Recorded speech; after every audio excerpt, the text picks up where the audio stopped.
പ്രിയപ്പെട്ട മനുഷ്യരെ, ഇന്ന് ലഹരി വിരുദ്ധ ദിനമാണ്. എൻ്റെ കൂട്ടുകാരെ സ്കൂളിൽ കുഞ്ഞുങ്ങൾക്ക് 2 മണിക്കൂർ കുറച്ച് കാര്യങ്ങൾ പറഞ്ഞു കൊടുത്തത്. അപ്പോൾ വീട്ടിൽ വന്ന് കയറിയിട്ടേയുള്ളൂ. അപ്പോൾ തോന്നി നിങ്ങളോട് എന്തെങ്കിലുമൊക്കെ ഒന്ന് പറയണം. എന്താണ് ലഹരി, എങ്ങനെയാണ് നമ്മളെ പിടികൂടിക്കഴിഞ്ഞാൽ നമ്മുടെ കുടുംബത്തെ, നമ്മുടെ സമൂഹത്തെ, നമ്മളെ തന്നെ എങ്ങനെ ബാധിക്കുക, എല്ലാം നശിച്ചു പോലെ എങ്ങനെ എന്നൊക്കെ കുറേ കാര്യങ്ങൾ മക്കളോട് പറഞ്ഞു കൊടുത്തു. ലഹരി ഉപയോഗിക്കൂല എന്നും പ്രതിജ്ഞയൊക്കെ എടുത്തിട്ടാണ് ഞാൻ അവിടുന്ന് പിരിഞ്ഞു പോകുന്നത്. എന്താണ് ലഹരി? ലഹരി എന്ന് പറയുമ്പോൾ നമ്മുടെ ഉള്ളിലേക്ക് കയറി വരുന്ന ചില ഇമേജുകളുണ്ട് അല്ലേ? നമ്മളിപ്പം വായിച്ചും കണ്ടുകൊണ്ടിരിക്കുന്ന ഒരുപാട് പേരുകൾ അടങ്ങിയ കുറച്ച് സാധനങ്ങൾ. അതിലപ്പുറത്തേക്ക് ലഹരികളുണ്ടോ? അത് നമ്മളെ ബാധിക്കുമോ? അത് നമ്മുടെ ജീവിതത്തെ നശിപ്പിക്കുമോ? തീർച്ചയായിട്ടും.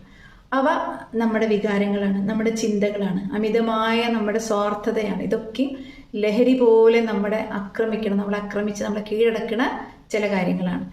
അതിലേറ്റവും പ്രധാനപ്പെട്ടതാണ് പ്രണയം. പ്രണയം ലഹരി പോലെ നമ്മളെ കീഴടക്കി കഴിയുമ്പോൾ അത് നഷ്ടപ്പെടുന്ന സമയത്ത് നാം ഭയങ്കര അക്രമകാരികളാവുകയാണ് അല്ലേ? നമ്മൾ കൊലപാതകികളാവുകയാണ്. അതൊക്കെ നമ്മൾ കണ്ടുകൊണ്ടിരിക്കുകയാണ്. ആസിഡ് ഒഴിച്ചും തീ കൊളുത്തിയിട്ടും തോക്കെടുത്ത് വെടിവെച്ചിട്ടും അല്ലെങ്കിൽ വേറെ എന്തെങ്കിലും വിഷം കൊടുത്തിട്ടൊക്കെ ജീവനെ നഷ്ടപ്പെടുത്തുക. പ്രതികാരം അതിൻ്റെ ഏറ്റവും മൂർത്തമായ ഭാവത്തിൽ നമ്മളെ ബാധിക്കണ ഒരു പ്രതിഭാസമാണ് പ്രണയം.